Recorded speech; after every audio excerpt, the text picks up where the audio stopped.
Boa noite, irmãos. Uma alegria estar aqui com vocês nessa noite.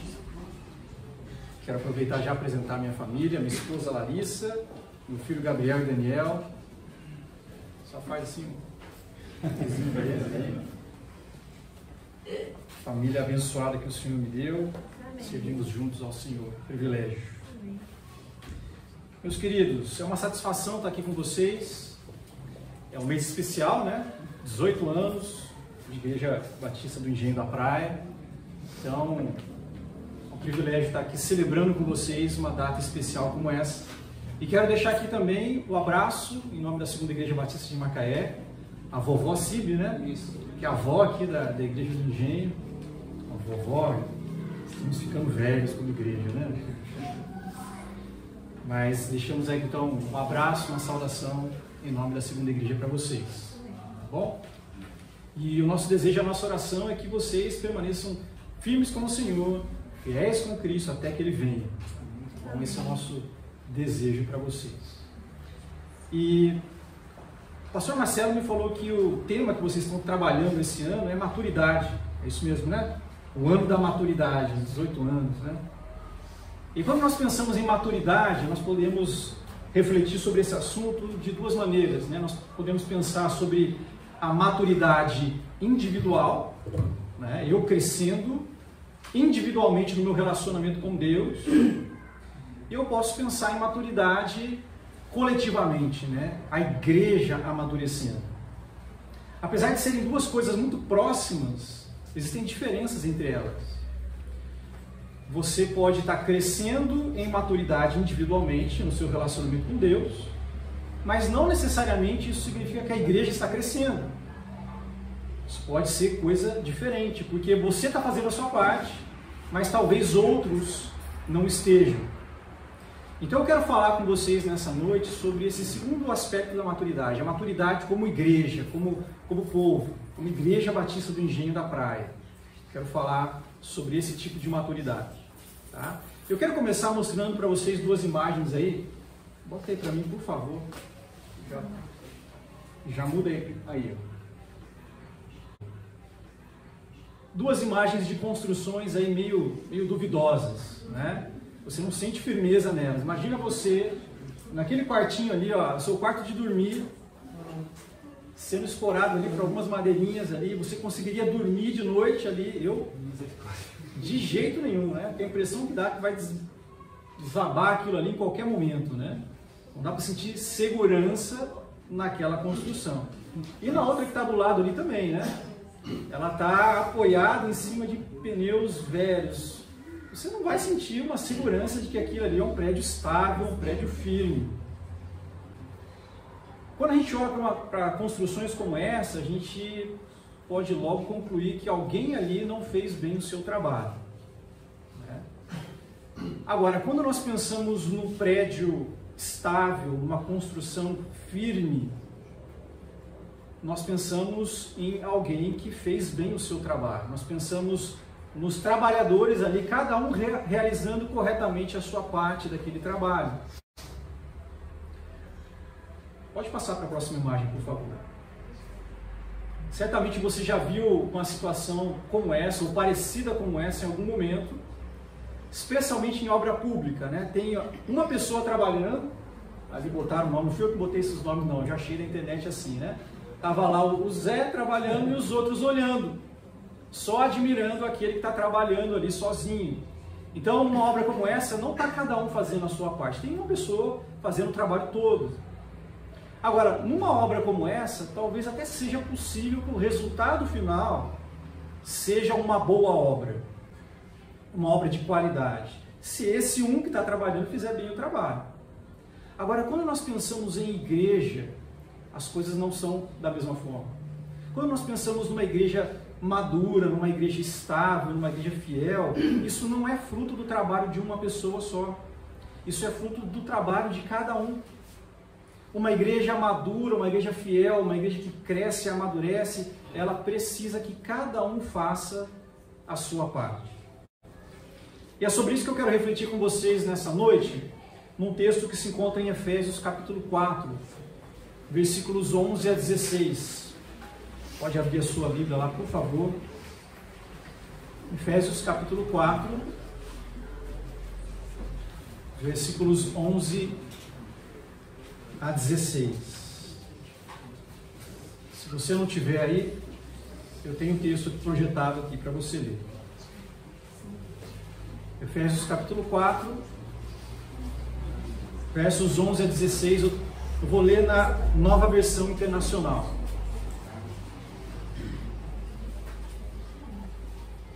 Diz assim a palavra de Deus: E ele designou alguns para apóstolos, outros para profetas, outros para evangelistas e outros para pastores e mestres, com o fim de preparar os santos para a obra do ministério, para que o corpo de Cristo seja edificado, até que todos alcancemos a unidade da fé e do conhecimento do Filho de Deus e cheguemos à maturidade, atingindo a medida da plenitude de Cristo.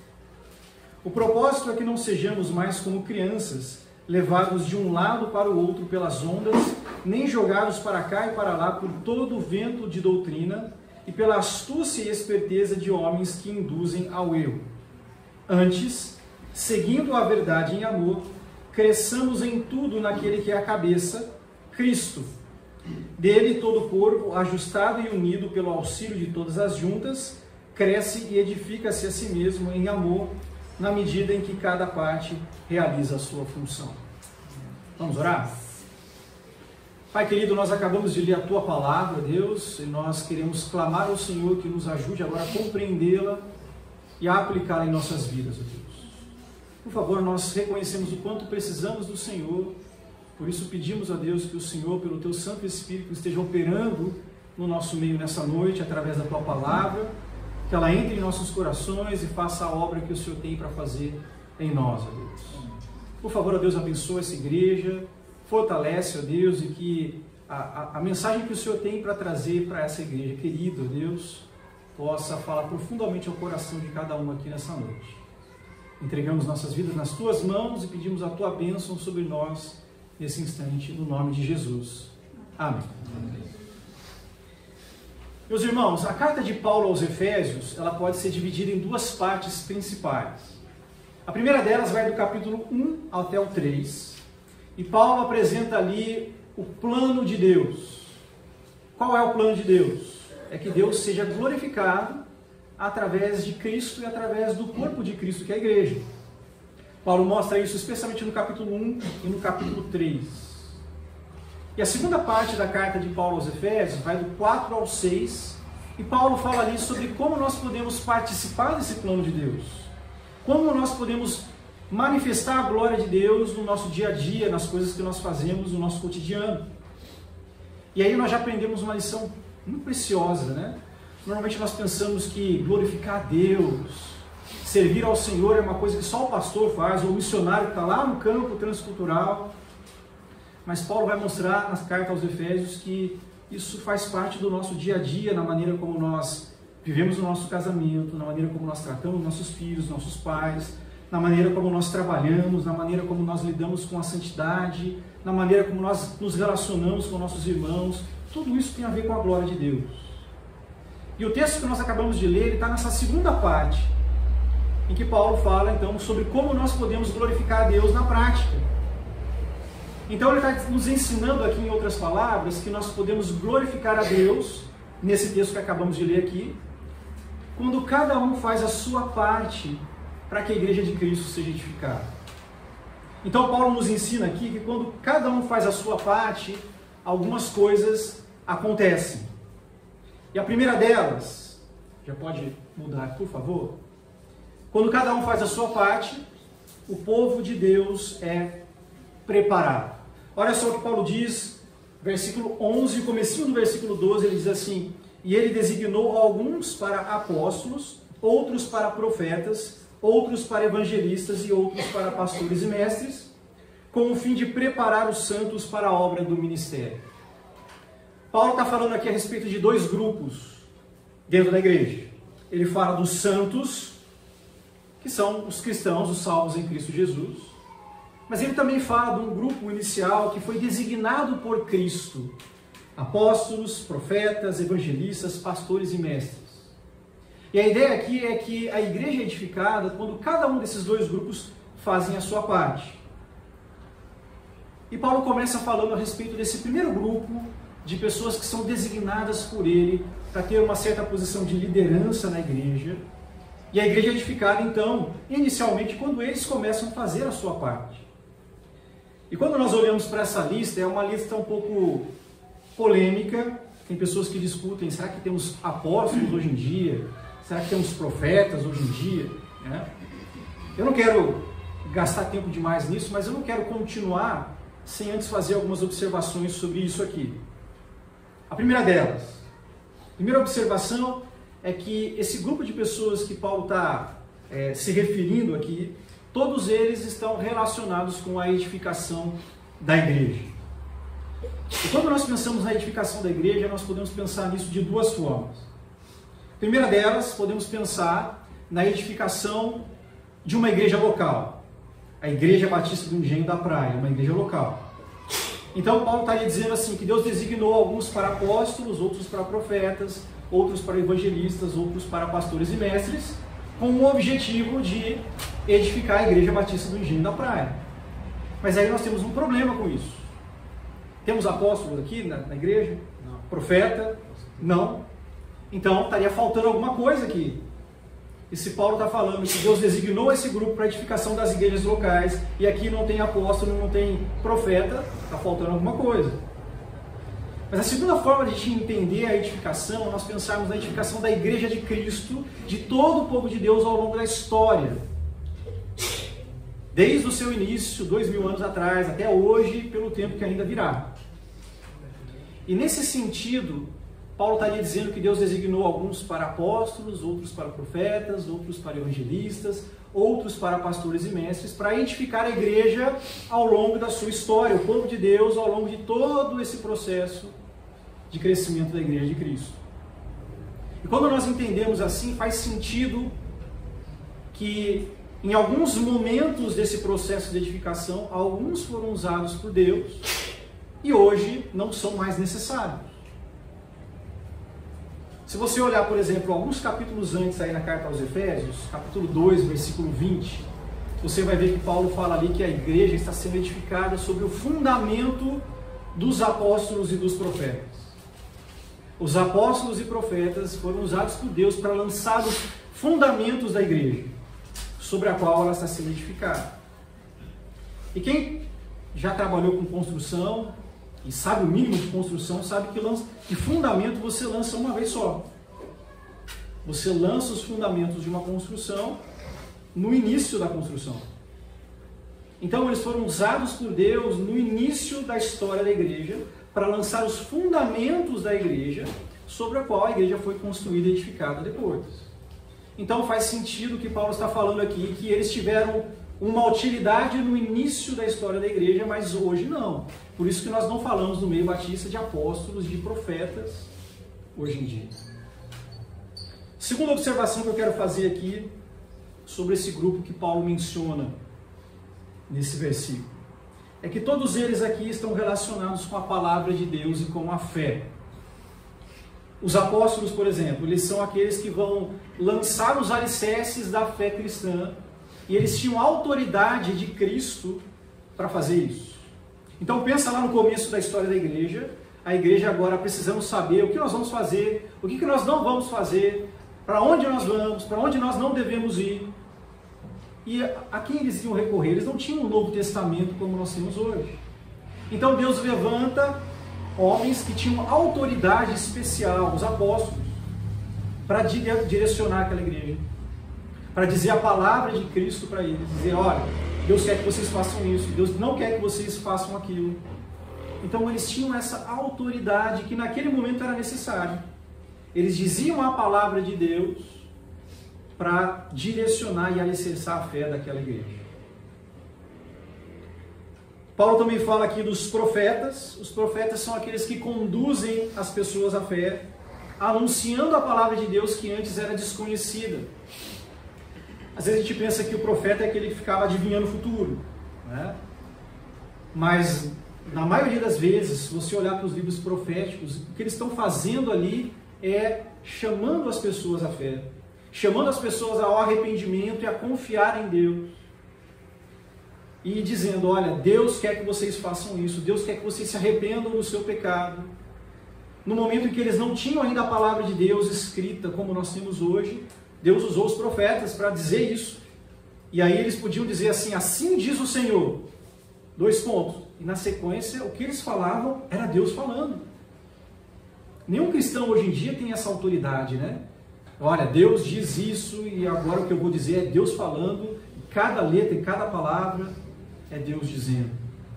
Porque agora nós temos aquilo que nós precisamos saber a respeito da vontade de Deus aqui registrado na revelação do Senhor para nós, que é a Bíblia.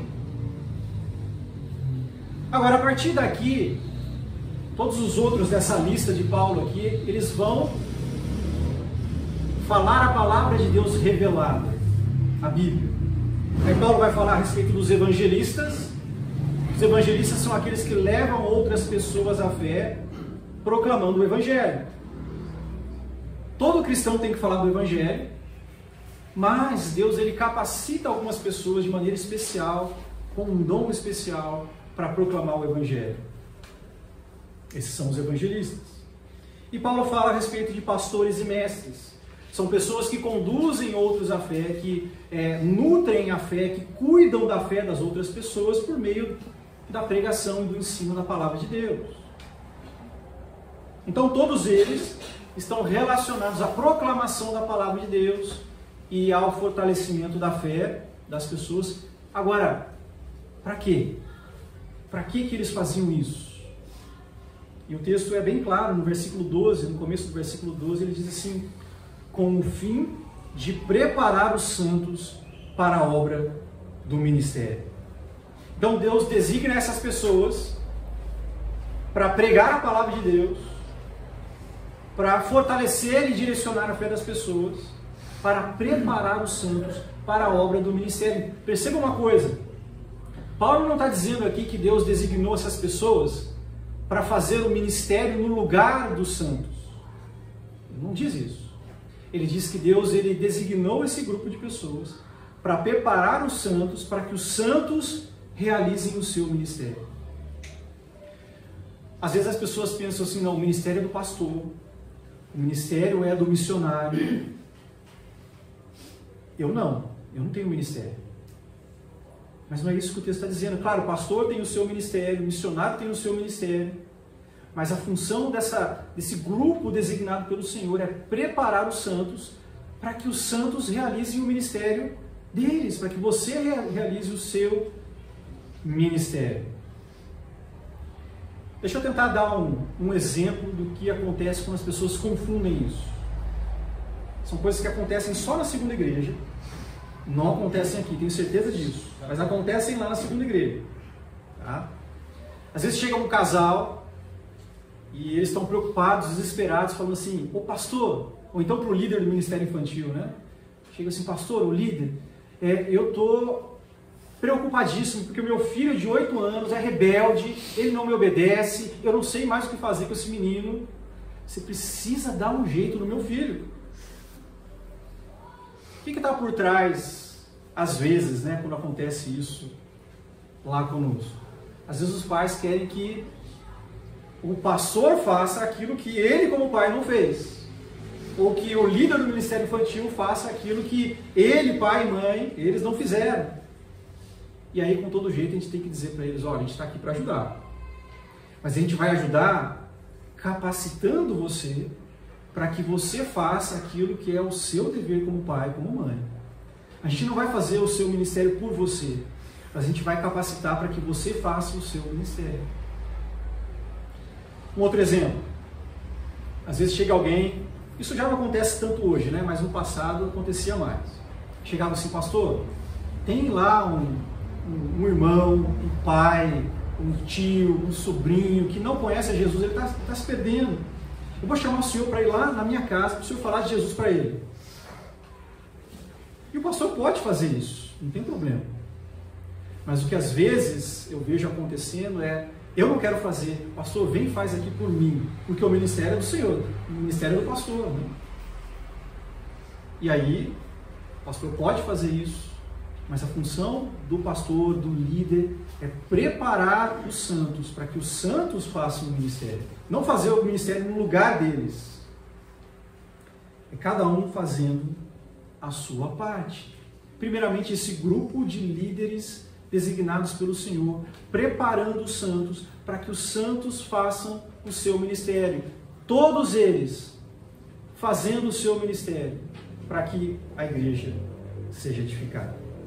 Então, quando cada um faz a sua parte, em primeiro lugar, o povo de Deus é preparado, mas em segundo lugar acontece ainda uma outra coisa. Quando cada um faz a sua parte, o povo de Deus é fortalecido. E esse fortalecimento do povo de Deus, aqui no texto, ele vai acontecer, ele vai se mostrar de algumas maneiras. A primeira delas é na edificação.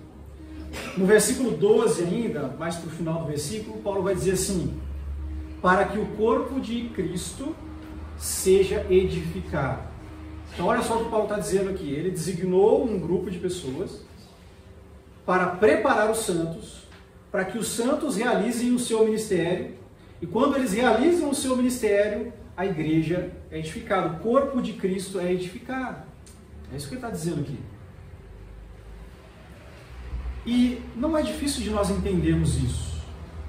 A Bíblia, ela compara muitas vezes a igreja com o corpo físico nosso. O meu corpo, o seu corpo, para que ele funcione bem, é preciso que cada parte faça bem o seu trabalho, funcione bem. O nosso corpo só se desenvolve se cada parte ali do nosso organismo está funcionando da maneira como deveria. Se uma célula do nosso corpo decide agir de maneira diferente, não fazer a parte dela, aquilo ali pode se tornar um câncer. Um câncer que adoece todo o corpo. E aí a pergunta é, será que nós estamos fazendo a nossa parte para que a igreja de Cristo seja edificada? Ou será que nós estamos sendo aquela célula que acaba não fazendo a sua parte, vira um câncer e adoece a igreja de Cristo? Em qual condição você se encontra hoje? Agora, esse fortalecimento da igreja, de acordo com Paulo, vai se manifestar ainda de uma segunda forma. Vai se mostrar em edificação, em unidade, no versículo 13. Ele diz assim: até que todos alcancemos a unidade da fé e do conhecimento do Filho de Deus e cheguemos à maturidade, atingindo a medida da plenitude de Cristo. Então olha só o que Paulo está dizendo. Ele designou um grupo de pessoas para preparar os santos fazem o seu ministério, como resultado disso a igreja é edificada, e um dos efeitos disso é a unidade da igreja. Então, se uma igreja ela não é unida, isso significa que não é uma igreja madura. Se dentro de uma igreja existem grupinhos que não se misturam, que ficam rivalizando um com o outro, isso é um sinal de uma igreja imatura. Agora, quando cada um faz a sua parte, um dos resultados é uma igreja unida. E Paulo vai falar aqui de uma unidade da fé e do conhecimento do Filho de Deus. Esse é o elo que une o povo do Senhor. Dois objetos, eles só podem estar unidos se tiver alguma coisa que liga um ao outro. Aí eles estão unidos. E nós somos indivíduos, nós somos separados uns dos outros. Não tem uma cordinha me ligando a você. Mas existe um elo que nos conecta. Existe um vínculo que nos une. E Paulo vai dizer qual é esse vínculo. É a fé e o conhecimento de Jesus, do Filho de Deus. É esse o vínculo que nos une. E aí a ideia é que quando nós crescemos na nossa fé e no nosso conhecimento por Cristo Jesus, esse se torna um vínculo cada vez mais que nos promove a unidade no meio do povo de Deus. E isso acontece quando o pastor vem aqui e fala que a gente tem que ser unido, quando o pastor vem aqui e ensina sobre unidade, também isso faz parte. Mas é quando cada um faz a sua parte.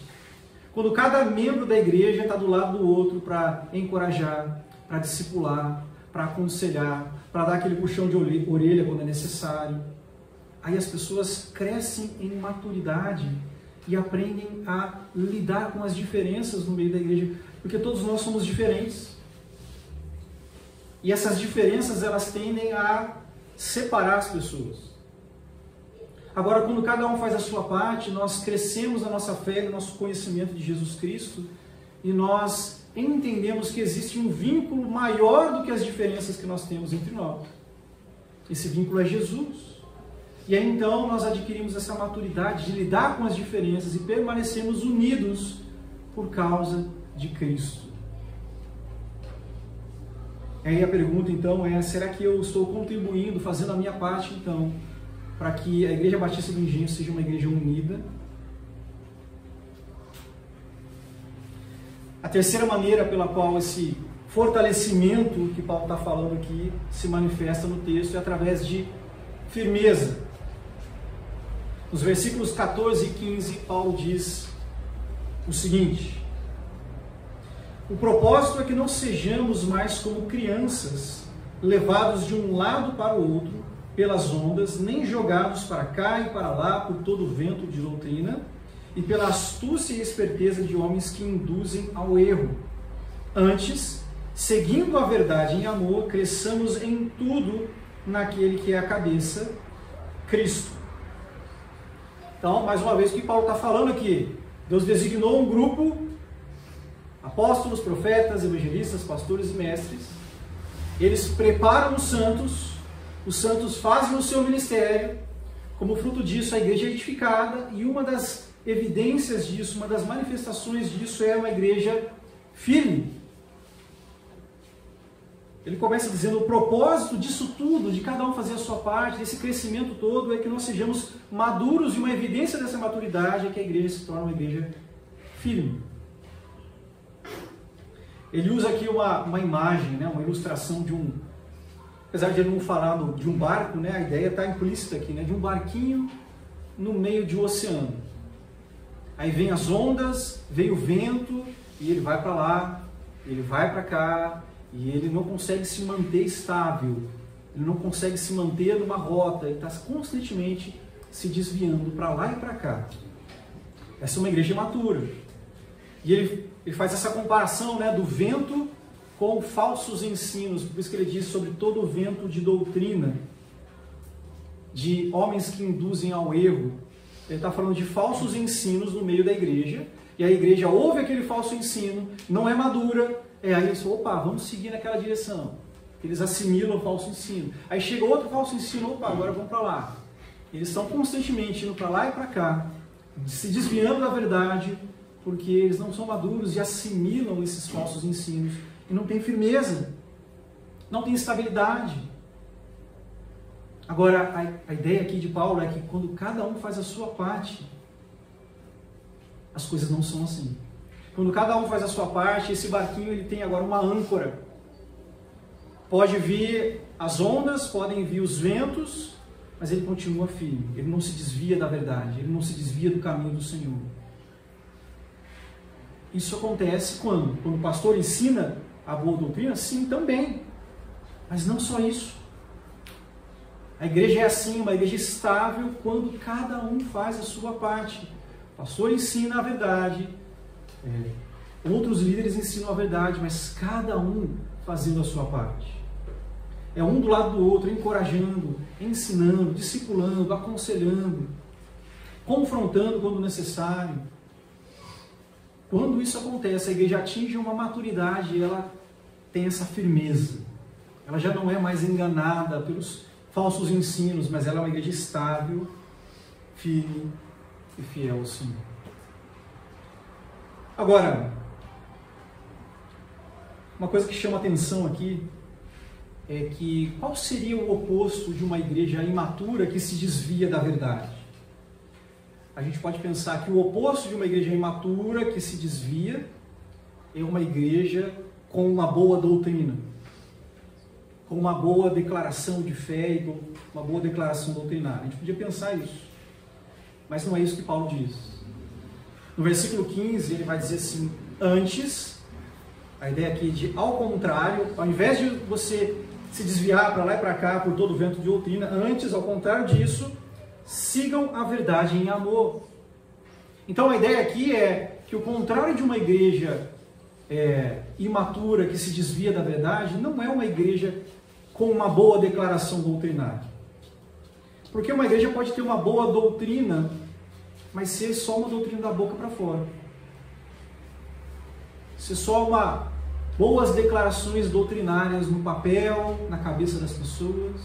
Por isso Paulo diz que o contrário é você seguir a verdade em amor.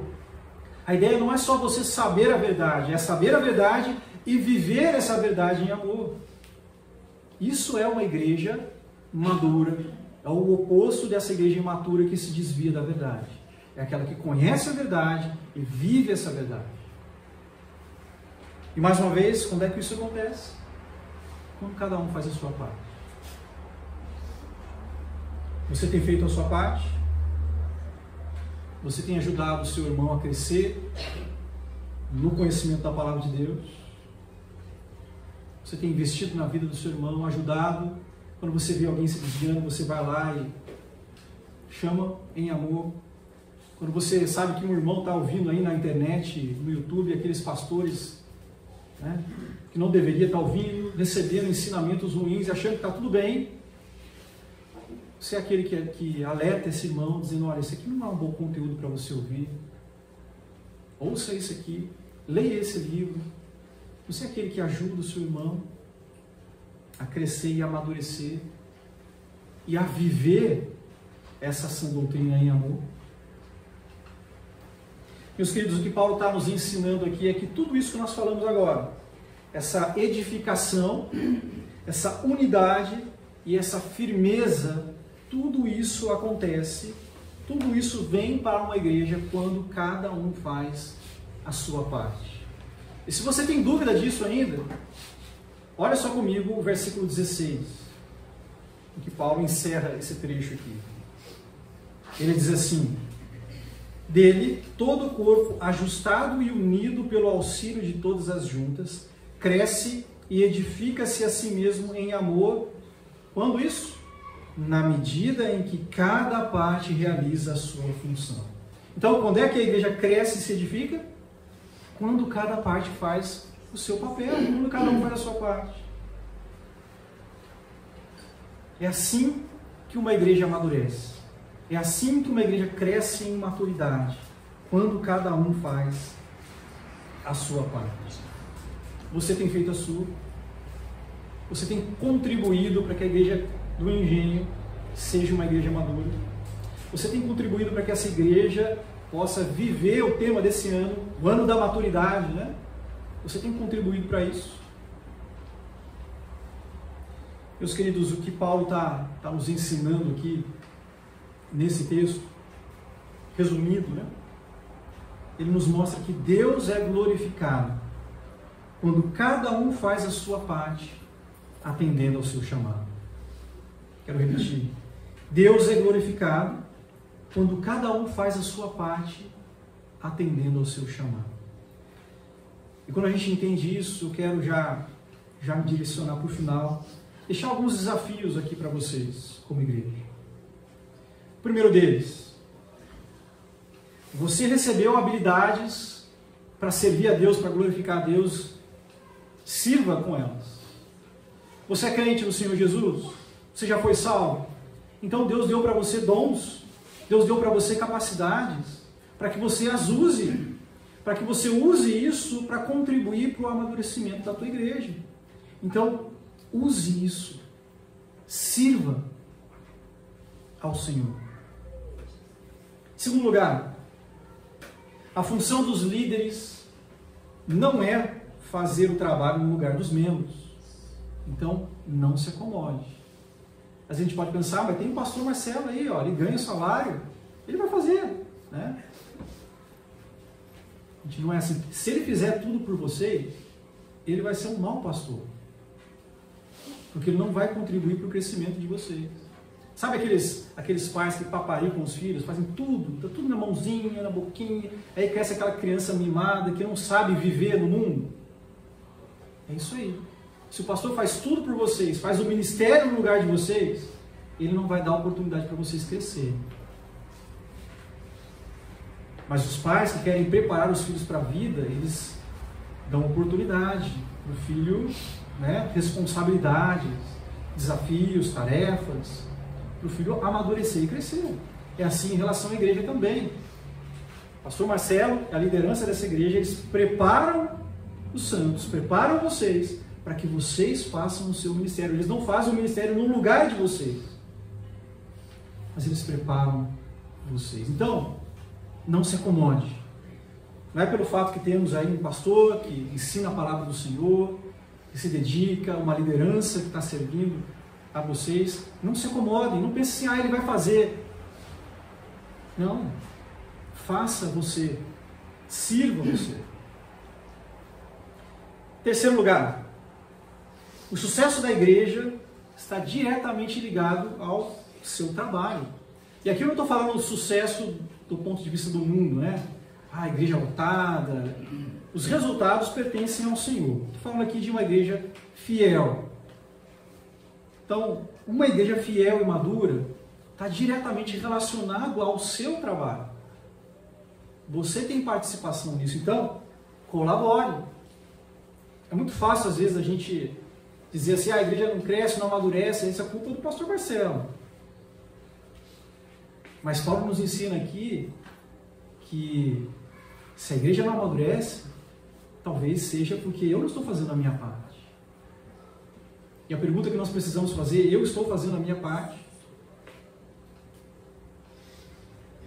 Colabore, participe desse crescimento. Quarto lugar, acho que é quarto, já perdi até a conta aqui.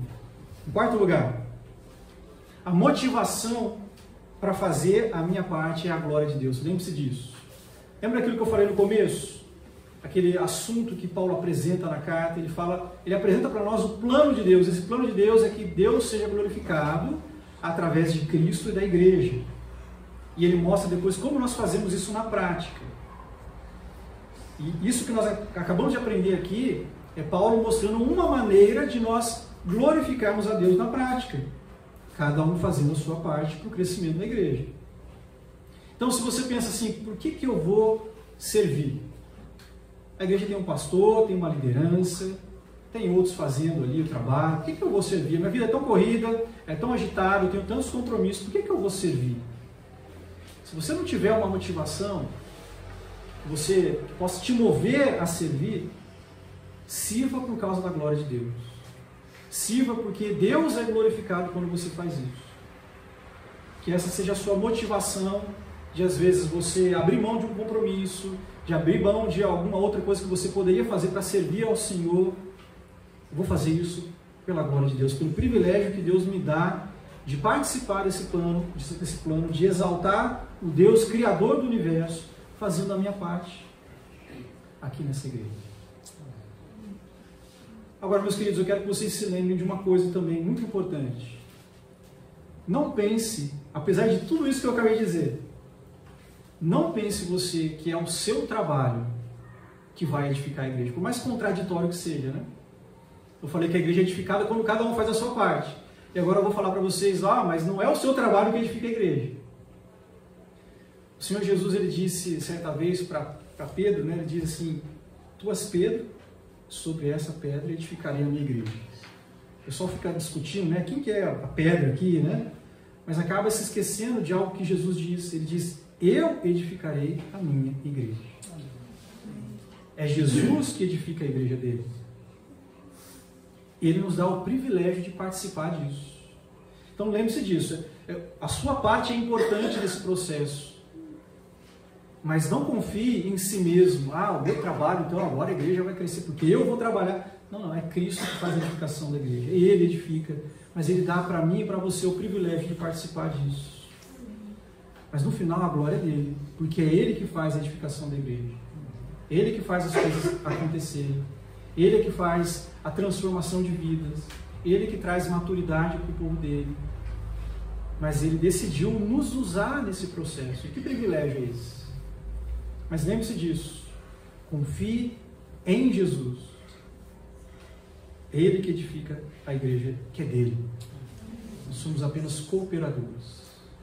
Que a sua confiança e esperança esteja sempre no Senhor. E aí, meus queridos, se vocês fizerem tudo isso, esse vai ser realmente o ano da maturidade. Amém. Para a Igreja Batista do Dia. Esse vai ser um ano que vocês vão amadurecer cada vez mais, e mais, e mais, e assim glorificar e exaltar o nome do nosso Deus. Amém, meus irmãos? Posso orar, pastor? Vamos orar. Pai querido, muito obrigado, Senhor, por Tua palavra e pela forma como ela nos ensina, nos instrui. Muito obrigado, Deus, pela maneira como ela nos orienta para que sejamos, a Deus, uma igreja madura. Isso acontece, a Deus, quando, confiando no Senhor, fazemos cada um a nossa parte, Deus. Por favor, a Deus, eu oro para que o Senhor ajude cada um dos meus irmãos que aqui estão, para que eles se comprometam, a Deus, nessa noite diante do Senhor, a fazer a sua parte, a se dedicar a servir ao Senhor.